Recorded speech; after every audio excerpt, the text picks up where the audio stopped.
tell us about your like trajectory in terms of the different areas you traveled to cover? So you're from the Bronx, right? So let's Look, start there. I'm from the Bronx, and I'm a great believer in public education, even though I teach at University of Southern California. But we do have a lot of students on scholarship. I went to City College; it was very liberating.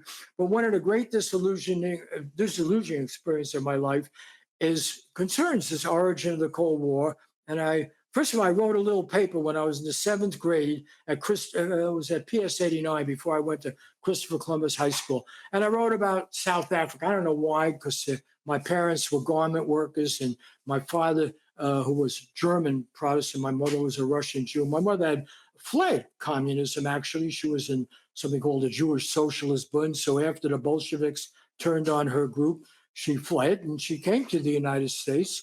And my father was already here from World War One. He got trapped here, and stayed. And they were garment workers and all that. And I was a smart ass kid in the seventh grade. And I got a hold of something. I don't know if it was the old PM or maybe I read it in the Daily Worker. Or I read it in some independent leftist paper. What's the PM? PM was an independent paper, then became the cop. That's where I.F. Stone wrote for a lot of these people, Jennings Perry. Uh, and then, in fact, the woman who went on to own the New York Post, Thackeray was her husband. He owned the PM. There were like 25 papers in New York. And so in one of them, one of the lefty papers, I read about South Africa, and then I read some more, and I wrote a paper in the seventh grade, I don't know when, in early 1947 or 48, somewhere back then, about segregation in South Africa. I'm sitting here with a book. Here, Nelson Mandela. I only got this book because you told me I had to sit on some books. This is a great book, by the way. But I happen to have it here because I was, believe it or not, going to sit on it. I thought that was a disgrace. So I put it over there and found a pad to sit on.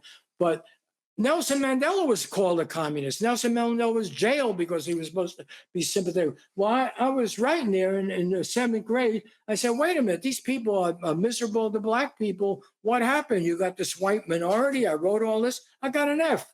I asked the teacher, why did I get an F? He's got an F because you didn't use the New York Times or the Herald Tribune as a source. You used the Daily Work or some other, the Freiheit or some socialist paper or some.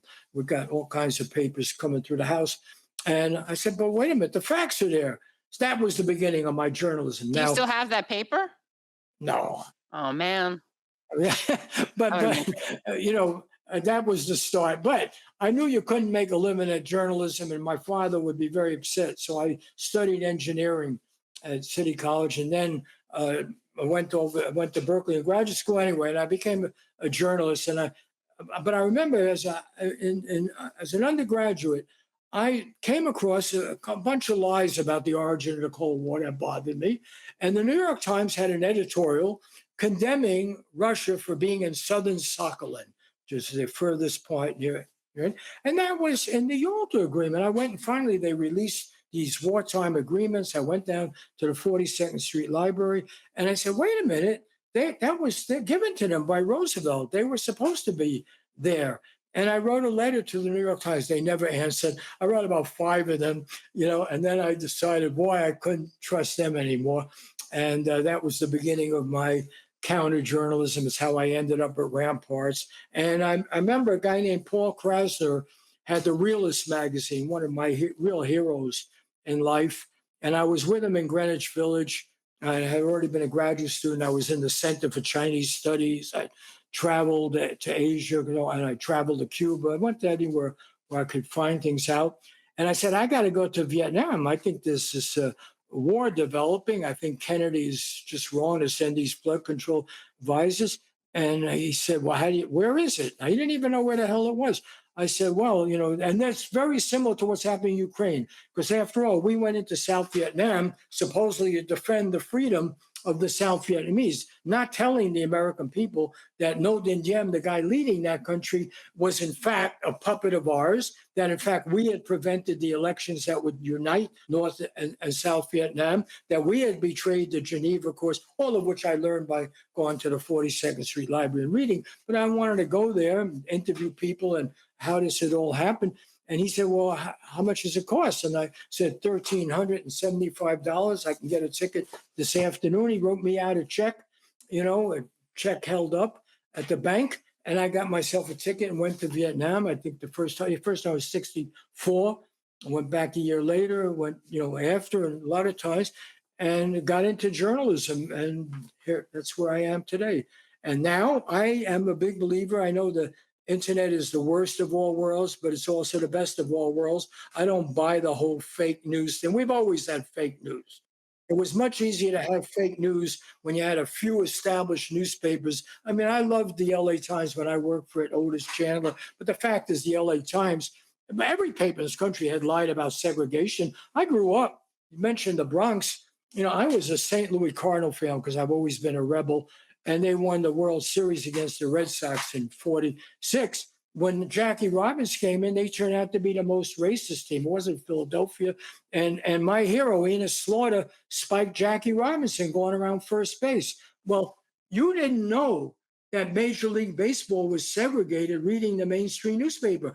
I grew up as a kid. I loved baseball and everything. I wonder, why aren't there any black players? That never was discussed. It wasn't discussed in our schools. Segregation wasn't discussed. So fake news, has been there forever, and the internet, before all this tightening up and control and censorship, which we have now. So like, for instance, my website, you won't read about it on Google News, right? I mean, we had the Wild West with the internet. You could have a website like I had before with editing truth thing. But now, no. I look today, we have this huge, well, I don't know, I think about 20,000 people come to us today to read different stories, 20,000 viewers. None of, I mean, hardly any came from Google News. Very few from Facebook. I mean, it's all that's been shut off. That's one reason I'm talking to you. You got more viewers, maybe, so we can add on.